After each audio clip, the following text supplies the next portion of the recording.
Throughout the years, simulation games have covered a wide variety of topics and playstyles. Some showcase what it's like to be a millionaire in a button-down having a minor complex about throwing a ball. Others let you exploit patrons for their hard-earned money by charging them to use the bathroom at your amusement park, and others still are all about simulating what it's like to be specific animals. Some do it well, others do things above and beyond, but appropriately enough, on April 1st of 2014, Coffee Stain Studios introduced one of the most out there simulators to date, Goat Simulator. On the surface, this game seems pretty straightforward. You are a goat, running around various locales and doing normal goat things. Licking stuff you probably shouldn't be licking, getting run over by cars, becoming the matriarch of an entire colony of goats, bleating. So yeah, Goat Simulator is a bit of a mixed bag in a number of ways. On the one hand, you can do things a normal goat might, like jump on a trampoline or headbutt someone in the balls. On the other, you can also take over an entire deadmau5 concert or fall into the world and become a nightmare abomination.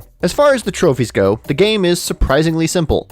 For the most part, destroy a historical landmark of your people, win several rounds of an underground street fight, fight some guys dressed up like turtles with different colored headbands that I feel like it's supposed to be a reference to something. But one trophy in particular has become synonymous with the game as a make or break challenge, leaving many a would-be platinum owner without that sweet sting of serotonin. If you've attempted this trophy in the past, you probably know what I'm talking about, but for those unaware, allow me to introduce you to Flappy Goat. Based on the mobile game sensation from 2013 Flappy Bird, Flappy Goat requires you to accomplish a seemingly simple goal. Simply flap the goat through the columns 10 times without hitting either the columns themselves or the upper or lower parts of the screen. But here's the thing.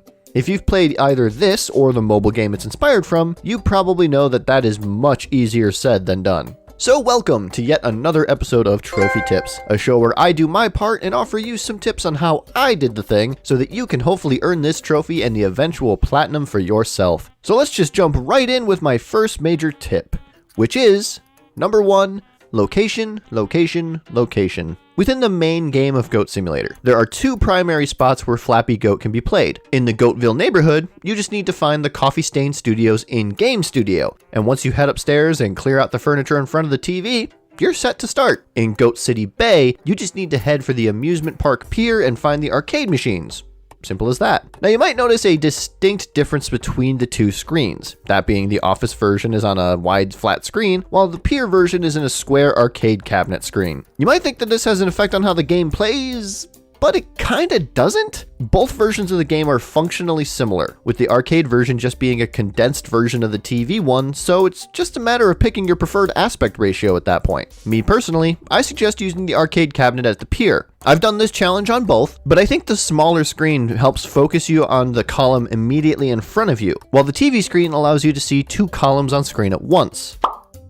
Knowing what's coming next can be helpful, but trying to adjust your goat just in time to get through both can cause you more issues getting through the one immediately in front of you while you're worrying about the one behind it. It is entirely up to you which screen you go for, because as I said, they function pretty much the same way. But unless you're comfortable switching between the 2, I suggest sticking with one of them for your run so you don't potentially throw yourself off by the aspect ratio differences. But the screen size is just one factor to consider. And so we move on to my next tip, which is, number 2, square up.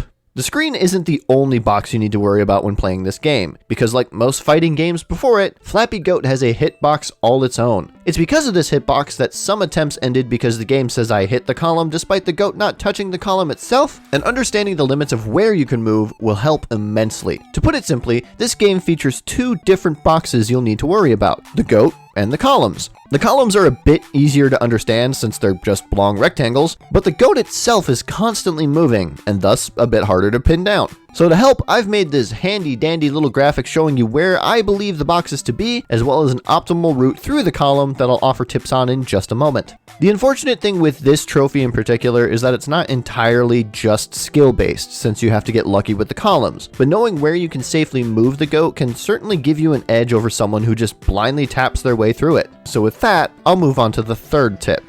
Number 3, Flappy Tappy. Flappy Goat's gameplay is realistically very simple. Tap one button to make your goat bounce, and after they ascend a bit, they will eventually arc downward. Understanding how this arc functions is key to overcoming this challenge, so the best thing you can do for yourself is mess around with it for a bit to really feel how the goat moves. Once you've managed to get a feeling for it, here are 2 big tips smacked into one that'll hopefully help you better get a feel of how it controls. The first one is to press the jump button just as they begin to fall. In my own experimentation, I found that waiting until you see the goat begin to fall helps you better keep a more consistent level, allowing you to move straight through most columns without much trouble. Obviously, this one is based on your own ability to properly react to the goat's movements, but how you enter the columns is something that is much more within your control. You have just enough room to move through the columns without hitting them, so the key to clearing them is finding the best way to enter and thus exit the small barrier they pose. The best way I figured out how to do this is to move yourself downward towards the column's opening and jump once you're inside that barrier space. It's far easier to course correct yourself upward since you control when the goat jumps, and trying to avoid a top column by getting closer to the bottom one is the easiest way I've found to achieve that goal. Now, this one's not a perfect tip, mind you, since sometimes the opening is towards the top of the screen, and thus it's hard to properly adjust for that, but at that point you just need to remember the first tip and move the goat in a bouncy straight line and you should be good.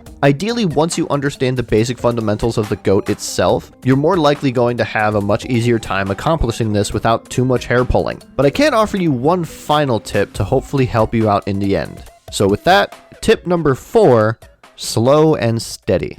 Like any challenge that requires you to perform an action repeatedly, charging ahead and continuing despite consistent failures can levy a massive psychological toll onto anyone. So to make this simple, be sure to just take a break every now and then when you're starting to get frustrated or keep messing up on the first column or something. Since there are 2 screens that you can play this from, and assuming you're comfortable playing on both, I recommend taking about 5 minutes to relax while loading up the other map and finding that screen. If you're more comfortable using only one screen, take a moment to just move away from the screen or do something else, like knocking dead mouse into the ocean or failing at some parkour before trying again. It'll give you time to loosen up and breathe if nothing else. And I can't tell you how many challenges I've overcome in games by simply taking a step back and relaxing even just for a moment.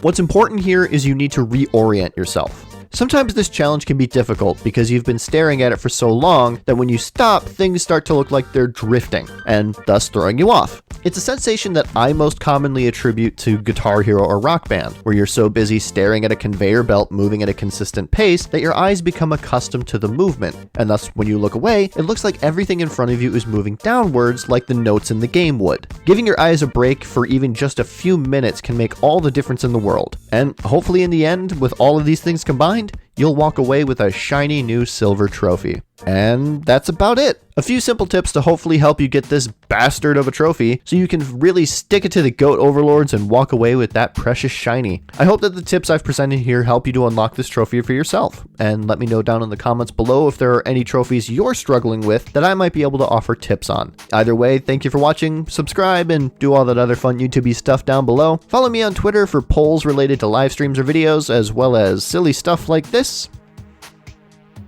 And I will see all of you in the next video.